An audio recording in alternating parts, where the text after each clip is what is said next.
This is Creative Minds Unpacked, a podcast for bold thinkers. Today, here we are at the Dead Dove, a bar in Worcester, and we want to thank them for having us here today. It's a great space to be in. I'm really, really excited about having more guests unpack their brains with us, and we really, really hope that you're as excited as we are. Hi, welcome Stu Kingscott, producer and journalist who's worked for the BBC for over 20 years. Your work, Stu, has been mainly in local and regional broadcasting in the Midlands, producing successful award-winning and cult radio shows. Yeah. So welcome to Creative Minds Unpacked. Thank you. Maybe you could start by telling us a little bit about who you are and what you do, Stu. Yeah, well, I would say I just like making stuff. I'm like a producer first before a journalist is how I always describe myself, because I think creativity is always what's driven me. You know, I come from a background where I was into theatre and drama and music, and that's kind of what I wanted to do. But somewhere along the line, I found a passion for journalism, for writing, for sort of just telling stories. Yeah, nice. And like the idea of being a storyteller has been introduced to me in the last few years, and I really like that. And I'm using that a lot more these days, that I tell stories, and I've done it, online, on TV, on radio it's a lot. It's a platform for storytelling, isn't it? Yeah, exactly. Massively. So, and I often say, I think when you've been a producer for 20 years, it's more about what's going on up here than whether you can press the right buttons or write everything correctly. So that's me. Fascinating. Yeah. And I know you've certainly done some really interesting shows over the years. Did you want to touch a little bit on some of those and tell us a little bit more about some of those really interesting ones? Yeah, I literally, I went to school and I did university, but it didn't help me get a job necessarily. And I started as the kid that was answering the phones, like early in the early hours of a Sunday morning. And I've literally worked up from there. I've done most jobs in the building. I had a habit of saying, just instinctively going, and then maybe figuring out how to do it afterwards. I'm like that. Yeah, I'll do it. What do I do? And I think that's producer mentality, isn't it? You know where you want to go, you know what you've got to achieve, and you kind of figure out how to get there. And I only probably see that now 20 years down the line. At the time, I was panicking that I'd be found out at any moment. But and I mainly, like you say, local radio, but I've touched a few bigger brands. I've worked for just a few months, I hasten to add, at Radio 2 in London, which was great. Got to work with some of my heroes like the late Steve Wright, Simon Mayo, Chris Evans was knocking around when I was there, although I didn't work directly with him. And these are the people that I grew up listening to on the radio, so that was really cool. And it was just a few months and then I was back to the regions. I worked on a program called Inside Out that was on BBC One for a while. It was 7:30 on a Monday night, and it was surprising stories from where you live. And that's always appealed to me, because the one thing I often say to people when they appear on a show I'm producing is, you don't know how good the story you're about to tell me is. And you just don't know what's going on around you, what's under your seat. You scratch the surface. So those are the things that have interested me. So into local radio. I've got into podcasting a little bit recently. A series called Secret Worcestershire I've been working on a little bit. Telling, again, and that goes back to my roots of unusual stories from where you live. And then a big show, for 9 years of my life, I was the producer on the Malcolm Boyden show on what's BBC Hereford and Worcester local radio.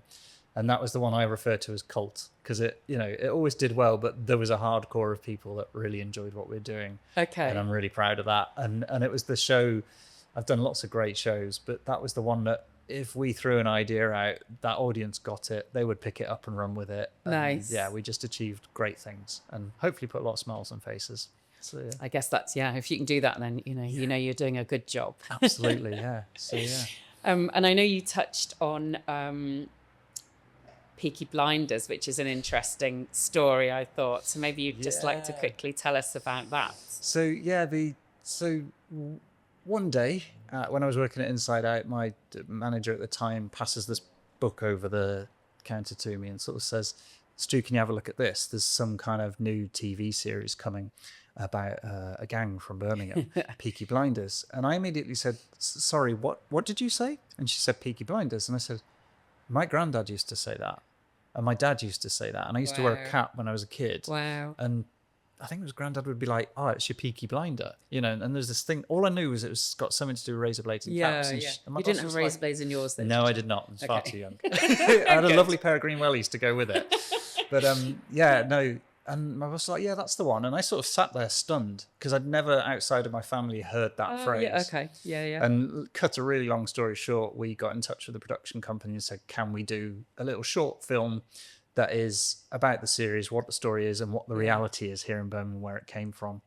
And and they said, after a long time, they said yes. And so we all hopped in the car with the presenter, the cameraman, me, up to a soundstage in Leeds where they had recreated Birmingham back-to-backs. Yeah. And there was Cillian Murphy and Helen McGrory and everyone else. Yeah. I didn't really know who a lot of them were at the time. I knew Cillian Murphy. And we didn't get to interview cast, but we sort of said hello in passing. And I was like, this is, Scarecrow from the Batman films. And here he is saying hi to me. And, cool. and what I didn't understand about it was why they were doing it. But I knew Stephen Knight, who created it, because he's directed some of my favourite films, written and directed films like Eastern Promises with Viggo Mortensen, about the Russian underground in London. It's really interesting. Don't know that. And so I was kind of geeking out to meet him. And then when he opened his mouth and he had a Birmingham accent, it all suddenly made sense. And he told us that he just really wanted to take this Birmingham history and mythologize it the way Americans did. Then they wheeled out a laptop and we were shown a very early cut of the first episode. Nice. And I sat there thinking, this is really good. This is going to be big. Yeah. And, we spent the day filming and chatting to Stephen, and there was a load of other journalists in the room, but they all had to sign NDAs. Yeah. And we didn't, because we were Birmingham and they were quite excited. And the next series of Inside Out opened on that film. And it did really well, because at that point, I don't believe there was anything else in the world about it. There'd been some press shots and fan forums were excitedly talking about Cillian's new project. Yeah. And I remember timed really well. I remember reading comments on the film online that, he wasn't in it. There was a bit of him in the background, kind of thing. Yeah. And that film was eventually shown in Birmingham Library as part of an exhibition, I believe. And, what link with Peaky Blinders? Yeah. And this, I still get really stressed when I watch the series because it takes me straight back to actually trying to make that happen. Yeah. And but I know we're going to come on to the neurodiversity in a minute, and I wouldn't have known about that at that point, but I became fairly obsessed with the history of Peaky Blinders, and I actually managed to find the descendants of the first man the courts in Birmingham ever referred to as that. Wow. And, understood the reality that, it's heavily fictionized, the series, but it's got its roots in a very, very specific West Midlands period in time. Yeah, okay. It's fabulous. So you went on a classic deep dive on that then? I called it a deep dive in those days. Or a geek out. Or I believe the correct term is hyperfocus. Hyperfocus we can use. Or, being passionate about things. I've always said, I'm so passionate about so many things, hyperfocus. And that, which leads us nicely to my, not question, but I know, Stu, you and I have talked already about that you've very recently been diagnosed as neurodivergent. I'm trying not to use the word diagnosis. Somebody recently said they don't like that word, and I'm not sure I like that word either, but I don't know what the other word is yet. So that's fine. Leave that one with me. Confirmed as neurodivergent, I've got here. So, and that links in with hyperfocus and some of the other ways that I know that you work. So did you want to just tell me a little bit about your recent diagnosis? Because I know it's probably been a bit of a shock, but also very much that makes sense now. It was exactly that. And, as we sit here today, I think it was less than 3 months ago that I received that diagnosis. And I've lived with type 1 diabetes for over 30 years, so I'm very used to medical stuff and diagnoses and looking after myself.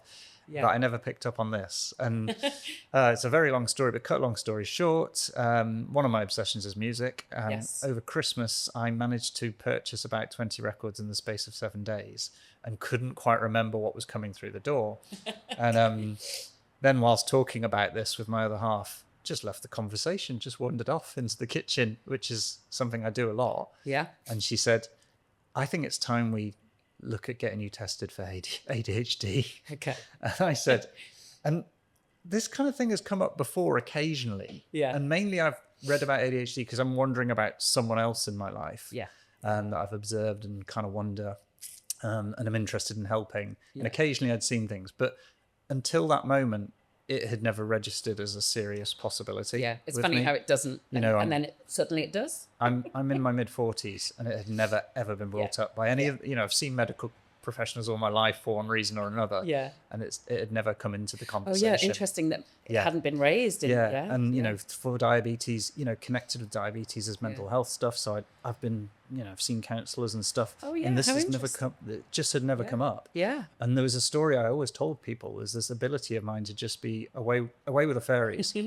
And you know, and at home it was presenting itself as I'd wander upstairs to get something from the bedroom, and my other half would come and retrieve me 20 minutes later because I was pacing back and forth, and I'd got wound up. This was quite a common thing. I would be thinking about something, getting wound up. Oh, okay. And to the point that I'd given my other half, I said, do you have permission to film me? Because I don't really realise I'm doing this, and I don't know why. Yeah. And I've talked about this a lot over the years. What, so you'd step away to kind of just take a breather or whatever? It'd probably be, we were watching the telly, I say, oh, I need the loo. I'd go upstairs, and while I'm on that journey, something would enter my head, and I'd just be lost. I'd be walking around, and it had manifested itself at work. You know, I'd leave the room, and colleagues would come and retrieve me from the back door. I'd be like, "What are you doing here?" And I'm like, "I don't know. I've just been so deep in thought." Always put it down to having a creative mind. Always have a busy mind as a producer, journalist. There's a load going on. So I kind of, that night when my other half said that, I looked something up online. And I stumbled across a Substack article. And for the first time read something that accurately described what I think I've been experiencing all these years. And I believe that when you get to know a subject, you start Googling it in different ways. And whatever combination of words I put in that night, and I just sat back and went, this is it. Oh my God. And so we filled in all the paperwork. I sort of went to the GP. They put me in touch with a company that would look after me. And as you know, there's huge waiting lists for this. Huge. So it was a Sunday night, and on Monday morning, the next morning, I got a message saying we've booked you in for Thursday. Wow. And my brain went, what? Because I'd even had a thing saying it could be 52 weeks. And I got to Thursday morning. I said, did you have a cancellation? And they said, yeah, that's what happened. Wow. So I haven't heard of that happening to anybody, actually. I was amazed. And I'm pleased, because I think if it had dragged out for a while, but I think by the time I got to that meeting... You get bored and move on to something else, right? By the time I got to that meeting, I knew. And I'd spoken to a really good friend of mine called Mark, who knows all about this. And he had said to me, why do you want to be doing it? I said, because I've got questions that I've still got answers to. And this was it. No one's ever explained this to me. And now it makes a bit of sense. It is just, it's some sort of, I know not everybody necessarily wants a diagnosis, but certainly for me, it just helps to put yourself into your own body and to just be happy with you and not doubt yourself all the time, because you're like, okay, there are reasons to why. A bit like you saying about the wandering off. One of my I waited 5 years for mine, but I was going through the normal pathways, and then when Right to Choose came, I think for me then it was about 6 to 8 months on Right to Choose. But for me, I would do things like, I'd be cooking dinner. This is a classic example I would just give. Cooking dinner, I'm cleaning, then next I'm cleaning the bath. Snapshot, cleaning the bath. What's going on? There's a smoke alarm going off. Oh yeah, my dinner's burning. Then that's what I'm first, and that's years ago. And I thought, why do I wander off in the middle of things? But that started for me about 10 or 15 years ago. That's when I really thought, but then it took a lot more research before I got there. But I can really relate to that. I do exactly that. But I never focused on the fact I'm doing it. And all of a sudden, in the last few months, I'm going, oh, that's it, isn't it? That's what everyone's talking about. I can't imagine what 5 years was like trying to... Had you sort of figured it out yourself by the time you got there? Yeah, totally. And in fact, I was only officially ADHD confirmed really recently, a couple of months ago. Autism a few years ago for me. But by that point I was like, I don't care if I get diagnosed now, because I know what's going on, because I've deep dived so much. I know my subjects now. But I was trying not to deep dive, but it just happens, doesn't it? It does. It's like, you go down the rabbit holes, and then you're gone, aren't you? And I think possibly the deep diving meant that it never got brought up before, because I would arrive at the doctors and say I'm stressed, and here are the reasons I'm stressed. Okay. But I never said I think I might have ADHD. And it was fascinating. And I mean, even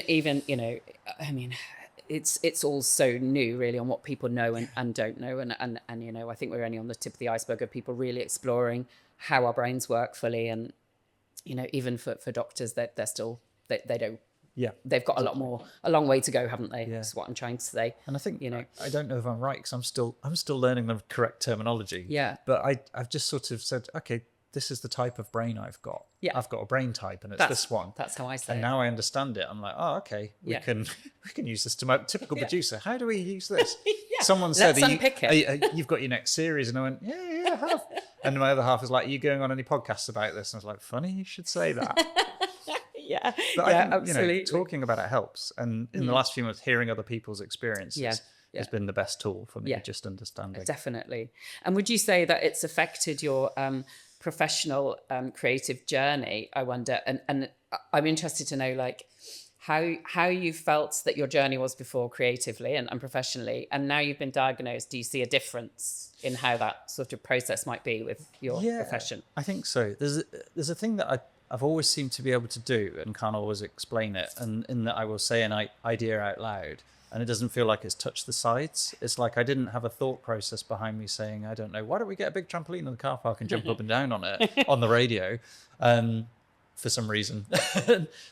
And people are like, oh yeah, that's great. But I don't know where that's come from. Okay. And now I think I realise that maybe it's because my brain does that. It's on that Energizer Bunny kind of run. And and there's been things in, there's been times with stories or projects where someone has said something like, there was one where we brought a model to Worcestershire who was called Iskra Lawrence, who was doing a lot of body confidence stuff back before largely this was being talked about. Yeah. And she'd done an interview. The papers had picked up on something she'd done, and she'd been in all the papers, but she was from here, and a colleague of mine knew her, got in touch, had her on the show. Yeah. And afterwards we were talking about it. My colleague said, oh yeah, she wants to come to schools and talk to kids. And I was like, we can do that. We can make that happen. Yeah. And we did. And it became, it was a little documentary on the telly. It was on the news. It was on the radio. Great. And we went into a number of schools and brought her back. And it was one of those things where the minute we said it, I think she had booked a flight from New York back home. And we were like, oh, okay, this is happening. But there's things like that. It's just that quite quick thought. And I know creative people are like that generally, but it's always surprised me sometimes to hear it coming out of my mouth. And so now I think I recognize where it comes from. I definitely recognize the stages in the day where I'm good at working and when I'm not. Oh, yeah. So, like, I've always been good first thing in the morning. Yeah. And I put that down to, I used to work on very early shows. I put 4 or 5 in the morning. But now I realize there's a bit of a lull in the middle of the day and I'm good at the end of the day. Okay. So I've been leaning into that a lot more recently. I've been like, right, at my desk for 8:30 till 11. Oh, that's interesting. Then it's the lighter admin stuff for a couple of hours. Then 3 to 6 or whatever I'm working that day. Yeah. Yeah. When I get, so you're kind of working naturally, a strategy that works for you. And I think I read that somewhere to try that, and it's like, that works for me. And Pomodoro technique. And what is that again? Remind me. It's the one where you set a timer for 10 minutes. Oh, yes. Hyperfocus for 10 minutes. Yeah. And then when it goes, you're kind of in the zone and you keep going, and that really, really works for me. Does it?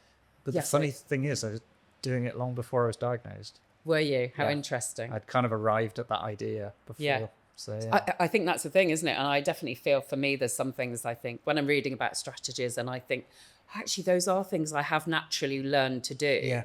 And you realize you've probably been working out problem solving. I know we've talked about problem solving before, problem solving your own ways of doing things long before you find out what it is you're problem solving, if you like, I find that definitely with breaking up time and, time management to some degree. Yeah. With your example, there's a classic of the bath and the cooking. And did you ever come to a management situation for that? No, I think it's like I just keep going off and the dinner would keep getting burned. Now I'm like, hang on a minute, what are you doing? Wandering away, try and clock myself and walk back, There's things like in the family, there's a standing joke. We call it pre-ready. And what it's derived from is my family saying, are you ready? And me saying, yes, I'm ready. And then I'm absolutely not ready. I love that. And it'll be like, I'm ready. I've got my wallet. And they'll be like, but you haven't got your shoes on. Yeah. And I have seen this in other people, but I did not until 3 months ago detect it in myself. And but pre-ready was part of the diagnosis. Pre-ready is when you're nearly ready, but you've still got things to do. I'm so using that. And it's great. I think I need a third one though. I need the first one. Yeah. Pre or whatever that would be. Then then go. Yeah. I'm a nightmare. And the other thing, I'm always, because with my diabetes, I'm always losing my device manager for my insulin pump. Yeah. And it's like a standing joke, where have you put it now? And it just looks like a phone and I just put it down somewhere. But someone else I know with diabetes and ADHD said, I've put an AirTag on mine. So now I've got an AirTag on mine, and I'm literally like, Siri, where's my AirTag? And it's like, she's behind you. Yeah. Well, yeah, that's probably quite important. It's more important than a phone, you know. But again, I just put it down to, it's the small black object that I put down on a black surface at home, and then I can't see it. You know. But you start to go, oh, right, that's it, isn't it? Yeah, sure. And it's interesting, you know, when you said about like that, the 10-minute hyperfocus thing, like something I've learned is that, especially if I've got to do writing a proposal or writing something, it takes me quite a long time to get into hyperfocus. Yes. So what I've realized now is I've got to be sort of, you know, procrastinating around that subject for at least an hour or two before I'm finally in it. And then I can do 6 hours, 10 hours straight with my head in it, you know. But it takes me quite a long time to build up to that, so that's quite hard. I have to think, if I've got a whole day at home, that's a day I can do something like that, because I'm going to need to warm up to it, you know. It's quite hard to manage. It is. Do you ever get to the end of the day and you're a bit like, oh damn it, I haven't got through all this amazing list of stuff that I thought I could do, and you've maybe managed 2 of them, and that's probably realistic. But it is. But then lately, we spoke about this in another podcast before, about how small wins are so important, and I take that to next level, where, so if, you know, I could have done nothing work related, anything for me is a small win. So if I achieve 2 things in a day, that's huge. Brilliant. You know, and that really helps to manage that expectation around that, I think, you know. I was reading something the other day, and is a Substack called ADHD Weasel, and I find it very funny. And a lot of this has been quite amusing to me, because I'm like, how did I not realize this? And I hope that's an okay way to approach it. But they were talking about the pre-ready kind of state, and they described it as, you know, you sort of arrive realizing you've just stepped out of a time warp. You're just like, you haven't done anything, but you've done something. And you're just like confused. What's just happened? 3 hours later, you're still there. And, it's true, isn't it? I think, you know, time is definitely, time is a weird thing anyway. Not linear as it seems, and I think that really relates to how we roll with it as well, you know. And I was also thinking about instinct with you, because I know we spoke a while ago about how you've made some very instinctive choices, and a bit like you say, you don't know where that's come from, you know. It's just, you've gone, let's have trampoline or whatever it is, you know. And then that's led you to some really exciting projects, and I was wondering, like, do you really feel that that's been a big part of how you work as a producer, that you feel brave is a word I do feel I like to use, but I don't think it's being brave. I just think it's maybe not having boundaries in the same way, or it's not being afraid of things in certain ways, and that you can just go, that's what I'm feeling, and that's what I'm going to do it, and you take the risk. Maybe it's a risk, actually. You take a risk, and it pays off because you've been brave enough to do it. Do you know what I mean? And I wonder, do you feel that that's led you into some of these really exciting projects that you've delved into? Definitely. In different ways. And I think definitely, in the sense, just with what I do right now, was a brave decision. I actually left the BBC. I gave up on what we call a staff contract to go freelance. And the first person I spoke to was a former boss who was running the local operation in Worcester. And you know, gave me 2 months work, and I'd already sent my CV off to other places, and a seriously major primetime television show called me and said, do you want to come to London for a couple of weeks and direct films for us? But I was booked in the local regional job in Worcestershire. And I said no, knowing that I would never hear from them again, and I didn't. But also knowing that the job in Worcester would probably lead to more opportunity. And possibly was an opportunity. At that point, I was 10 years into the game. I'd got experience to come and be a slightly larger fish in a smaller pond, maybe. To bring what I'd learned to a new place where I was accepted as that guy coming in, not the kid that used to answer the phones and has worked his way up. And it paid off, because, you know, part of the decision was my life was all about my job. And I wanted more work-life balance, and I came, and a year later met my partner and my family. And then that led almost straight away to that show that was on for 9 years, and it was just brilliant. And 9 years is a long time to be a producer of a show. It didn't feel like it. And when it ended, it was a little bit like there was a couple of people with placards protesting that we've been taken off. I love it. And it meant the world, personally. You know, it's like, it's not, you know, this media moves on at times. And so for me, we knew it was time for us to move on. Yeah. But, you know, just to realize you had that impact on just a couple of people made it worthwhile. Amazing, right? And like I said, the reaction, and that was a show where I was given, I believe, by my managers at the time, a blank slate to do what we wanted to do with it, and to risk stuff, and to just try stupid stuff. And there was one that, and you can make the most crafted news story in the world, but the minute you ask someone what their favorite biscuit is, that is all you're going to get. And I remember there was this day, there's a story in the news, and it's the most insane phone-in I've ever done. And one of the supermarkets had reduced the size of their toilet roll by a couple of centimeters, or something like that, a couple of millimeters. And so it was now like, I don't know, 4.5 centimeters wide instead of 5. Did you have to get the tape measure out and everything? Yeah. And so we did, how wide is your loo roll? And for 3 hours, those phones didn't stop. And we were getting picture messages where people had laid tape measures across the loo roll. At one point, we had multiple people lined up on the phone, and Malcolm, the presenter, was going through and they go, how wide's yours, Gene? How's yours? And he was like, oh, there's this guy, I think it was Ken. Ken from Leominster was the widest. So Ken, you're the loo roll king of the Leominster. How does that make you feel? And Ken goes, very wide. And it's just like, it was just, and that just came from us noticing something and making a joke about it. Yeah. And then there was another time my colleague said, live on air, you can't get lemon puff biscuits anymore, can you? And I was like, what have you done? Lemon puff biscuits. Sticky things. Yeah, the sticky things. God, things. I loved those when I was a kid.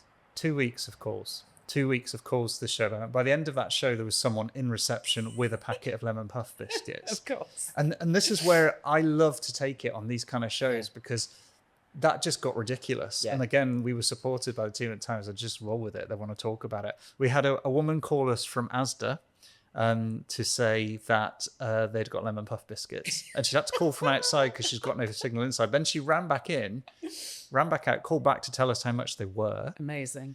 There was another woman that was in the supermarket, asked for them, and didn't know where they were. And then there was a tannoy announcement. Could the woman who wants the lemon puff biscuits please come to customer services? Which led to a new talking point. Have you ever been tannoyed? I.e., has your name ever been called over the town? You have.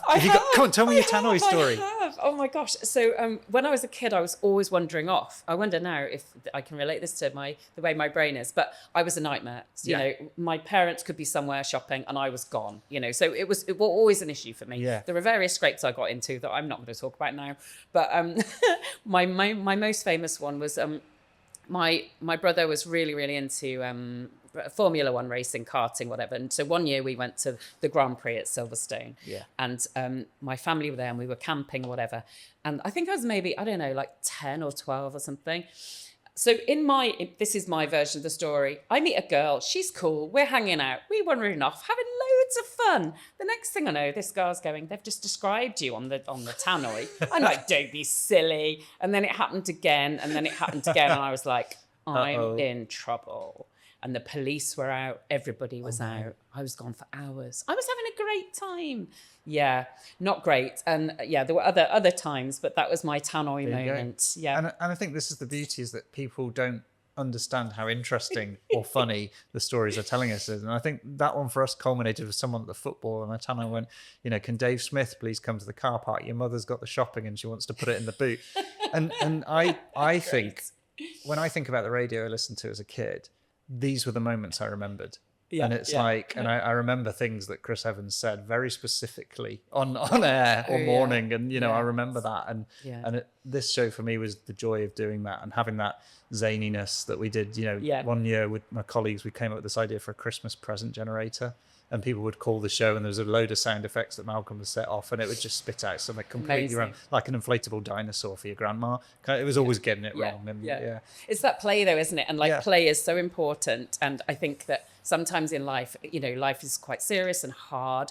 And we forget that how important it is to play and to be silly and to have fun, you know, especially more than ever these days when everything is so serious. You know, we want to be able to laugh and think about a lemon puff biscuit or, you know, whatever it is. Or, I think that's so important. Creative. And I bet you know this too, how much it means to have had a daft idea, seen it come to life, however daft it is. And, you know, and I know you're involved with the Worcester Paint Festival, which I love. And I can imagine there must have been a point where you thought, this will never work, or you might have doubted yourself, or did you always know? Oh, you know what? I'm very good at always knowing when a project will work. I think that's one of my things. But I would say that's one of my most serious projects. And actually, a lot of my other work that I've done for years as a producer in festivals is always silly. Yeah. You know, it's always ridiculous, and it will get people laughing and having fun. And, you know, because that's really important to me, is just it breaks so many boundaries, you know, doesn't it? And that's the same as what you're doing with that style of production as well, you know, on the radio. It's knocking down boundaries, and people can come together and discuss a lemon puff biscuit or whatever biscuit, and, you know, and those, so important. Those are those ideas for me, and I don't know if you're the same with creative. I don't quite know where I got that from. I don't know where on earth. People have said it. Where'd you get that from? It's like, no idea. You know, we did a Christmas card for the show one year, and they were all individually numbered, and there was a set number of them. And for some reason, on the moment, we decided it'd be funny to number a load of them. I think it was like 48 or something. And of course, the day came where someone rang up and said, I've got number 48. And then the other people, and that was just a crazy thing, as we were saying, well, let's just put a load of 648s in the place to see what. And it just became a thing. And you're just like, and those are the things people remember, I think. Yeah, and, absolutely. And I love that. You know? Absolutely. For sure it is. And I suppose how, you know, I think about being passionate about things as well, like jumping back to where we were at the start, where we touched on like hyper focus and passions and things we're really into. And that leads into this play element, doesn't it, with that work? Because you can sort of pull things up. When you're saying, I don't know where things come from, I wonder, does that come from these places where where your interests lie in some level, you know? And I know that like something we've talked about is that hyper focus and really like going down a rabbit hole. And, you know, I think that's something for you that has been quite a big part of your life. And I know that you are hugely, what's the word I'm going to use? Obsessed with music. Yes. and I know your and my music tastes don't necessarily align, because you say that you're very much into metal. I am a kind of rock punk heavy metal. I'm so sorry. It's fine. What's your type of music? Is it kind of? Oh, well, I'm really eclectic, but metal is the one thing I can't do. Interesting. And a lot of my mates joke that I can't do bands with guitars in, which is not true, because I like lots of bands with guitars, but I'm very much driven by percussion and rhythm. And so like dance music, African music, Afrobeat, funk, hip hop is my vibe generally. But I do like all music. But you know, I know that music is a huge thing for you and something that you've touched on with me in previous conversations. And I wonder if you want to talk a bit about your obsessive thing with vinyl. Like a lot of people suddenly found the bug for vinyl a few years ago. It started with like a few years ago. And like I had records when I was a kid. I've always had music back in the day. You know, I had like things like Thompson Twins and stuff like Billy Joel stuff. And like I think a lot of it was my cousin had bought me, because when I looked at the dates on these things, I was like 2 years old or something. Okay. And, you know, and somewhere along the line I discovered Guns N' Roses, and that changed everything. And that's the first album I remember, Appetite for Destruction, buying with my own money. I came from quite a Christian upbringing, so it was quite radical that I was waving this swearing angry band around, and I was quite young. I was like 7 or 8 years old, I think. When that's like hip hop as well, isn't it? You know, that was one of my early ones. Like, what is this? But I used to, I say, but I love all music. I love Ice-T, and I love like early Snoop Dogg stuff. I had that. And so I quite like the hip hop and stuff like Basement Jaxx and Deadmau5. I listen to quite a lot. So it is a bit of a mixture.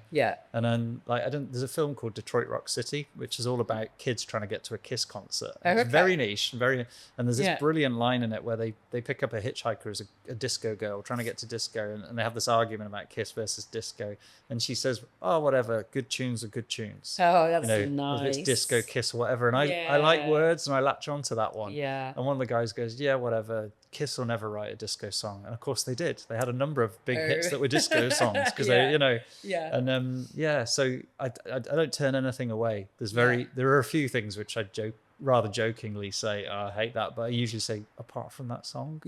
So music's a big thing. And one of my proudest creative moments of all time, really, I was in a band when I was 16 to 18.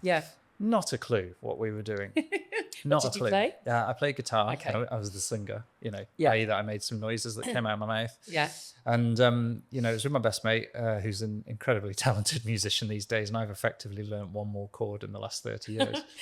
And you know, we got to the point with another mate from school where we were playing gigs, we'd getting together and my friend had a converted loft and we'd rehearse, and it got to the point where we decided we were going to record a demo. And I borrowed this 4-track recorder off some bloke that I worked with at the time.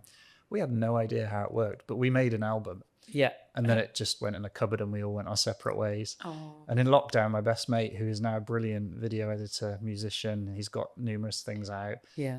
He decided he would remaster it. That was his lockdown project. Amazing. And so we released it, and the 5 people that cared bought it.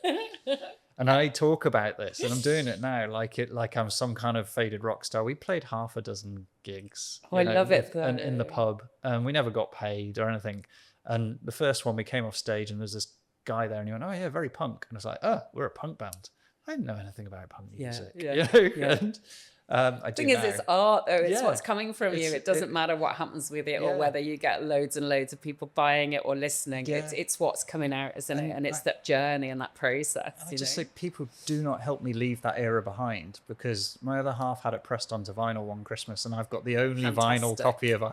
And my mate, like I said, he's brilliantly creative. He did all the artwork for the album in the little sleeve. Yeah. And I was just like, you're just not going to let me forget this, are you? Yeah. And there's that little bit in me that's, failed rock star kid, but there's never silence in our house, and my family really love their music too, and we've been to some concerts as families. We went and saw Stereophonics just before Christmas last year, and it was really lovely to stand there with my family and see them enjoying it as much as I do. But my tastes have got weirder and heavier as I've got older. I never used to be.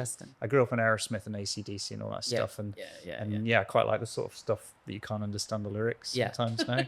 But also, there's so much passion in that.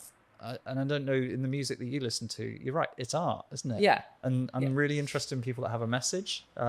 Lyrics mean a lot to me. I lock onto little phrases and they always become mantras. Interesting. So, and also it's like a vibrational thing, isn't it? And I think, I always think it's fascinating when some people, and we're all different and that's fine, but I find it quite difficult to understand when someone says they don't understand or they don't like music, let's say. Yeah. Which there are some people like that, and that's fine. We're not all into the same things, but I find that really hard to understand, because sometimes I think it's maybe a vibration that you latch onto, isn't it, or something. But I know certainly for me, if I'm feeling a bit wonky or whatever, and I think, God, I haven't really been listening to much music, and then I might put my speaker on at home, and then I'm having some wild disco on my own, and I feel 1,000 times better. Yeah. And whether it's moving, I'm not a big dancer. Again, I get mocked because my dance is very. I dance on the spot. I don't move my feet a lot. Apart from sometimes, so drum and bass, I can lift my legs up. So I have a bit of depends on the music to what my body does, actually. It's really interesting, but I'm quite static. But it's just the feeling, and how much it can transform how you feel and your mental health, and it's so important, I think. I wonder if it's important. I wonder if there's a link with neurodivergent brain types and the way you respond to music, for instance. There could be a link there, which I think is something worth exploring. Because people have often said to me, "Why do you like heavy metal? You don't look like you like heavy metal. You don't have long hair." I was like, "Well, I lost my hair when I was 21, so there was no chance." But in the last few months since I've been learning about this, dopamine's a thing. Yeah. And heavy metal is a very upbeat, excitable form. Music. Punk is very fast. Yeah. Dance music, drum and bass. There's a beat to it. And I was like, I think I've finally found the reason that this stuff appeals to me, because, like I said, grew up in church. There's a lot of choral type music, which I don't care for, but I'm sure I'll find a song I like. Yeah. And it is that dopamine. And I was just like, there's something about it. And you're right, I get that energized. And do you remember what's the film Love Actually with Hugh Grant, and he's dancing around the house to Girls Aloud? Oh yeah, okay. That's me in the kitchen, except what's in my earphones is going to go. Yeah. It's like I feel really. Oh no, it has a weird effect on me. That sort of. It's that voice. I think I got into it because it was funny, and I found it amusing. And there's a whole thing with my mates on voice notes going, "I go to the shops" in like a heavy metal voice. And then of course it comes back. Someone's mixed it to a song, and it's us going, taking the dog for a walk. And I think I started to understand that actually that was a talent in its own right, that the guys that do this train. And of course. There's this one woman they all go to. Your voice. Yeah, but I love a melody. So the kind of stuff I like, I don't mind a bit of that. Yeah. But I need to be able to sing along when the chorus gets here. Sure. And and it's just really interesting. But it's never quiet in my life, and I like it like that. Yeah. It is important. That's good. And it makes me think now, leading on perhaps, because I realised we didn't talk about this earlier, and it was something I wanted to ask you about, was that you, it was a podcast series, isn't it, that you co-created in 2019 called Sons of Anxiety, which is about men's mental health. And I guess that music and the mental health there made my brain think about that and remember that I hadn't asked you about that. And I thought that was something that I wanted to hear a little bit about, actually, Stu. We haven't got a huge amount of time left, but let's talk about that for a few minutes. Sons, as we call it affectionately, it was a friend, Justin Sorrell, who's a great journalist that we worked with at the time. And we were mates, and somewhere along the line, we'd kind of got into this conversation where we'd both realised that we'd been through stuff. We'd dealt with stuff of, anxiety, depression, and that we were quite open about it and I said to him, I've got this idea, and it's you and me, and we sit down and we try making a podcast. And at this point, podcasts were new-ish, or they were getting steam, and at BBC, we were just starting to think about making them where we were. And we went to my boss, and he went, yeah. And he sat there and went, oh, you're like the hairy bikers of mental health, aren't you? And I think Justin said, the Sons of Anxiety. And we all went, it's a great name, isn't it? But again, there's that thing. Yeah. And long story short, I knew a psychologist, Dr. Ben from the NHS. I rang him, said, we want to do this, but we need you because you need to be the gravitas. And Justin and I talked about our stories. We found other guys. And at the point, people weren't talking about it as much as they do now. Not quite. We were right on the verge of this is coming, and we started to find, and we did. It became a 6-part series, and it is mainly like local guys with interesting stories to tell, sometimes a little bit harrowing, but all had been on the journey we'd been on, that we dealt with this, and we were like, you don't need to shut up about this. You need to, the whole thing was, why do men bottle this up till they hit breaking point? And it came out, and it did well-ish. It was new. It wasn't massive, but the NHS sent it around to everyone in Worcestershire during COVID as a coping tool. It exists on a number of... because 2019, right? Yeah. And they were saying to us, get this out, because they were saying there's an avalanche of mental health stuff coming after this. And, to the point that I was at home social distancing, a lot of it was recorded in my spare room. And when I listen to it now, I can hear the hiss on the microphone. I can hear what we got wrong. But we're both fiercely proud of it. And there was just a couple, people contacted us to be on it. We never made a second series. We did 6, and that was cool. And then other things happened. Of course. People have come up to me in public and said, that was you. You did that. Oh, that was great. And psychologists have said that to me, which means great. The world. And we found we were somehow alerted to a woman on Facebook who we didn't know had posted about it on her personal page, but we could see it, and someone had sent it to us, and she'd heard the trailers. She was really interested, and she said she wanted to know what this was all about. She listened, and she was very complimentary of it, and that meant a lot. And creatively, it was wild, because we found the music. It does sound a bit like Sons of Anarchy, because it's rocky. There's an episode where actually Justin ports in as I'm fiddling with my guitar, and that stayed in, because we started talking about music and how it helps, like you were saying, but from a different perspective. And there was this brilliant moment where we had some nice shots of the two of us done for the cover. And the day before it launched, someone said, oh, you can't do that, social distancing, you were too close. So we need another cover image. What you got? And I was like, I don't know. So I ran down the corridor, took a photo of the sign on the men's toilet doors, messed it up with the filters on my phone, sent it to them. And I said, this is great. Is this our image? Can we use this if we got the rights? And I said, I took it, you can use it. So the front cover of Sons of Anxiety is the toilet door at the BBC. And I just love that. And excellent. Going back to what we are talking about today with the neurodiversity, I look back at that now and I think there was something potentially going on there that I didn't realize. I talked about getting lost in my head. I talked about poking the side of my nose when I get irritated. And I believe that's called stimming. Oh, okay. And I am new to that phrase. I'm new to that. And people around me see me do that. My family know all about that. And I talked about it on the podcast. And I was like, and then when I was diagnosed, and I told a friend, and I said, do you know that thing they're doing? She went, you're stimming. Why did I never get it? Why did I never think? And I was like, you just think they're normal things you do, though, don't you? Yeah. And I don't know if it was similar to you when you finally reached that diagnosis. That you sort of, or people around you were like, oh, kind of thing. Yeah. I've got a nervous hum. That. And my mum always said, oh, you hum when you're eating because you're so excited about food. And I'd be like, I'm actually really stressed about eating, and that's why I'm humming, Wow. And I notice it in my day to day if I'm humming a made up song. It's an absolute stress response, Or if I've got a bit of a foot shake and a few hand wiggles that I do. Interesting. The humming, are you saying about stress and made up songs? I do that. Do you? I walk around sort of. Yeah. And actually now I've got into heavier music quite often because to myself. I don't do that. But I've noticed it if I leave the studio to go to the toilet or upstairs, all the way I'm like, yeah. And it's like I've created my own soundtrack for some reason. Yeah, sure. That's really interesting. Yeah, it is. It's almost as if it's like energy burning off as well. It could be. It's like partly that. It's almost like a nervous energy. It is really interesting.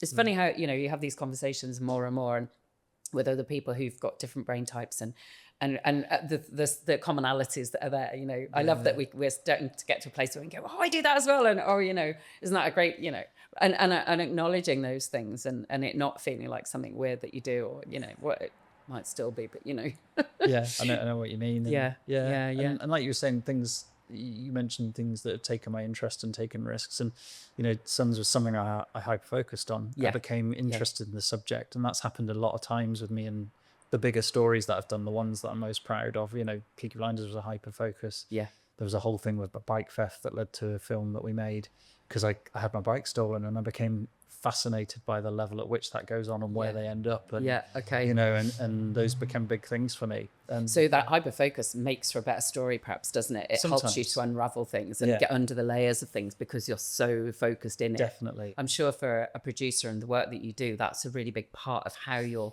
work process is. Definitely. And when I've done, the more newsy, the more journalistic stories, there have been times I've been sat at home surrounded by paperwork with my other half on the sofa because I'm looking for something and I know it's here. Oh yeah, nice. And I found it eventually. And people have gone, how did you do that? I'm like, I don't know. I just kept going. Yeah, because you're in it. Yeah. You've got to get that answer. Yeah. And a number of my stories have involved tracking someone down for a really positive reason. I interviewed a wrestler once, a guy called Mick Foley. He's quite famous in the WWE kind of world.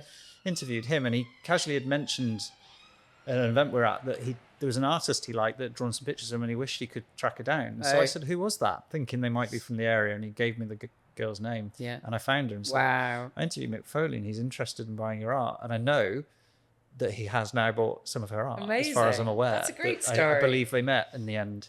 And things like that. That was fantastic. 20 years ago. But once I've got the bit between my teeth, often driven by the idea that I can make a difference. Or that if that was me, I would want to know that. And so we've done that. And it's helped me, link up stories sometimes. And it is pure hyper focus. I suddenly, and again, I know that now. And I'm using it to my advantage. Well, there are skills, aren't they? There are skills that certain brain types have. I think so. It's definitely not deficits. It's definite skills. Do you find out with your projects? Do you lose yourself with something that you're just like once you're down the tunnel? That's how I describe it. It can depend. Sometimes I just have a vision, and I know. So I work backwards with a lot of my productions. So I'll have a vision, a kind of end goal. It probably won't be the same as what it'll end up being, but I know what it's going to be. So then it's a case of putting all those pieces together. So I work in this weird backwards process. But then other times there'll be something that gets me, and I'm in. Usually, actually, more of my rabbit holes are around music and film. To be honest, like I might, or I get really into characters in a show, and I'm looking up what they're like in real life. What are they doing? What's I don't know where their characters come from, and I'll get really absorbed in things like that. But a lot of my work, I do rabbit hole, but it will be in sections, and I think it's almost like a jigsaw puzzle. But working backwards from an end picture, if that makes some sort of sense. I know exactly what you mean. Quite often if I get interested in something, a character or a new book or something, I quite quickly have researched everything about it. Yeah, absolutely. And bored everyone around me to death about talking about it. I know, absolutely. It's hard, and you've just got to stop. But then a lot of that will refer into my work. So, some maybe characters I might think about certain times of life, or, I'm quite interested in the Victorian era, for instance. So that will come into my work sometimes. And God, it's funny what we do. Do you think you have any because I think where are we on time? We probably need to wrap up quite soon. So have you got any other thoughts that might come into your head about insights for other neurodivergent creatives or producers, let's say?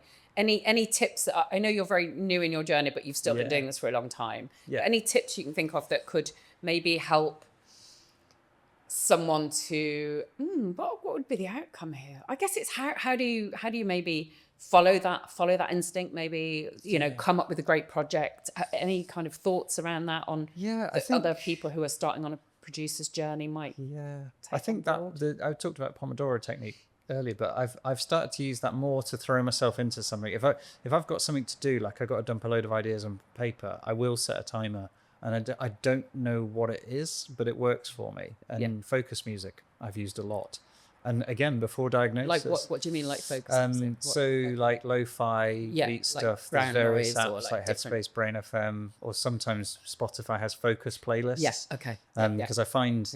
I was reading this the other day. Apparently, I find anything with lyrics in doesn't work when I'm trying to concentrate. Yes. And apparently that is because you're subconsciously listening to the lyrics. Yeah. And I read a top tip to listen to foreign music if you want to have lyrics, because you don't. And I was like, okay. But focus music's been a big thing for me. Yeah, okay. Even just trying to read a book or something, I'll pop that on. But I've been doing it a long time without, years, without even realizing. And you really find that helps to get that focus to be able to do what you're doing. Close myself out, and the next time I look up, an hour and a half's gone by. Amazing. That's really helpful. And with that Pomodoro technique, did you say that's 10 minutes? I think you can do, I sort of do 10 and then 20, and then a 20-minute burst seems to work. So you can set whatever time that you like. And what I find is by the time that timer goes off, I'm in the zone. Yeah. And so I hit repeat. And you're there. And then it goes again, and I can do that for about a couple of hours before I surface. So that's been a really good one. I know with a bit of coaching around neurodivergence that they're talking about things like that. Timers are really helpful. I've seen it mentioned. That's probably helpful for a lot of people who are struggling with having a brain overload when you're trying to get stuff down on paper and you've got too many ideas, and what do you do with them? Exactly. And I've got various focus modes on my phone, like from one that's mindfulness that nothing gets through, to do not disturb that family and emergency contexts can get through. Yeah. I even made myself some wallpapers that say things like "put me down," because I find the phone's really distracting. Oh yeah. And the tinging actually irritates me. Yeah. And I'm not good at leaving it alone, and none of us are in the modern world. I mean, mine's always on silent. I can't be dealing with the it drives me mad. And no notifications. I'm definitely stepping back from things like social media because it's just too distracting. It is. It frustrates me that I lose time to it. You go on your phone just to find something that you need for work, and then something else has caught your eye, and then you've forgotten. It's so a classic. I went to look up and dress yesterday. Before I know it, I'm on Instagram. Or I'm messaging a mate back on WhatsApp. I just don't think it's healthy at all. I really don't. And so that's the one thing. And a little tip that I learned recently that I've just started with, and I think is working, is having separate notebooks for separate projects. Okay. Because journalists, you have your notebook and and you have piles of them. You have to keep them for several years in case anything legal comes up and you need your notes. Yeah. And so everything goes in one book, but I've now got them separated out depending on what shift I'm doing. And if I'm a production shift or a journalist shift or a podcast shift or whatever I'm doing. Yeah. And I'm finding that kind of works. Yeah, that works for me actually. I have to have certainly separate emails for all my different projects, of course, that goes without saying. But if somebody emails me to the wrong one, I'm like, oh, what are you doing? You've got to email me to that one, you know. But the notebook thing really helps me actually. Yeah. So you would say then, tips wise, keeping things in separate places, notebooks. Yeah. Having timers maybe to start that focus going, some sort of background focus music is helpful. Do you tend to do any I don't know, brain dumps on big paper or anything that? Most days start with me jotting some notes about what I'd like to achieve today. Yeah. Sometimes I time block it. And I've even in my team's calendar at work put things like I'm writing for an hour, I'm doing this, I'm making a cup of tea for 10 minutes. And I think I think that's important. It works, And my notebooks tells me stories, which is quite interesting. And I've only just realised this, that there's been a couple of days since diagnosis where I've not had great days. And I've been all over the place. I don't feel like I've achieved much. And that's normal. We all have those days. Yeah. But when I look at the notes I made on those days, a day when I'm organised, it's bullet pointed. There's you're familiar with bullet journaling, where you sort of push, you make your notes and you might put an arrow next to it to say that's going to tomorrow, and you tick it off when it's done, or you cross it. And I do a little bit of that. And there are days where it's perfectly noted that every story that I'm working on for a show is written down. And then there's the days where there's half a dozen random words scrawled at angles all over the page. And I know those are the days where I didn't function well. And this is something I've realized. And I actually showed it to my boss and said, I had that really funny day the other week. Those are the notes from this day. And this is the note from the next day. And it's all beautifully written. Yeah. So I think being aware of your note taking and what it says and how it can be helpful. And if you're scrolling words all over the page at an angle, then it's time to jot it down. And I think, like you were saying, I'm learning to accept that sometimes just doing enough is enough. And these that maybe my brain is telling me I can do 20 things in 10 minutes and I can't. No, maybe just that one small win for that day or whatever. Or even just looking at those words and wondering what those words mean to you or whatever as well could be important, couldn't it? Yeah, in a recent project, I was writing scripts, for sort of episodes. And I was like, oh, I'll have that done in an hour. But reality was they took several days. Yeah. And then I've learned now to go, estimate Wednesday for that one. Yeah, absolutely. Yeah, it's hard. That's a hard one. That's another podcast talking about time and time management and how time is. Well, until 3 months ago, I thought I was really good at it. Did you? Oh no, I've always known. My name rhymes with late, so my friends would. When I was young, that was my nickname. Yeah. I've never been good at it. One joke I like to enter a room and say, I'm sorry, mate, I couldn't be bothered to get here any quicker. Because everyone usually laughs and I'm like, right, go away with that one. One of these days it's gonna get me. Yeah, absolutely. Well, Stu, thanks so much for coming on today. And we rambled on quite freely there, but I think it's interesting to, get into the head of how other producers work as well, and hear you on your journey, because it is a really new journey for you, I know. And so thanks so much for coming on and talking about that, because it's still quite raw for you, I think. Yeah, it is. I'm learning every day. It's exciting. And even conversations I've had with you, I'm like, oh, okay, that's something to consider. It's great. Yeah, it is. Peer support is a big thing. Sure. And it's just that, taking the layers off bit by bit, isn't it? Yeah, absolutely. I wonder, because quite often what we tend to do is, if there's any links of anything you'd like to share, that we can hop them on. We when we get them all edited and up online, we'll put some links. Is there any way you'd like anyone to be signposted? You don't have to, obviously. Secret Worcestershire. I'm proud of some of the episodes we've done on that recently. Yeah, cool. So it's worth... so maybe if you give... Yeah, so on BBC Sounds, you'll be able to find that. Yeah, and if you give us the links, we can put them up onto the episodes anyway. And Sons of Anxiety, it's buried now because it's old, but it's there. You can still find it. Yeah. It's a complicated link, so I can tell you how to find it maybe. Okay. You're best just Googling BBC Sons of Anxiety and you'll find it. All right, yeah. So, if you give us the links and we'll put them up on the episodes when it goes out. That would be brilliant. Cool. And again, thank you so much for taking time to come and speak to us today. And thank you, Stu. Thanks for having me. Thanks so much for taking the time to listen to this today. If you feel you're a bold thinker, have unique stories or helpful tips and strategies to help others, please get in touch with the Creative Minds Unpacked team. We would love to hear from you.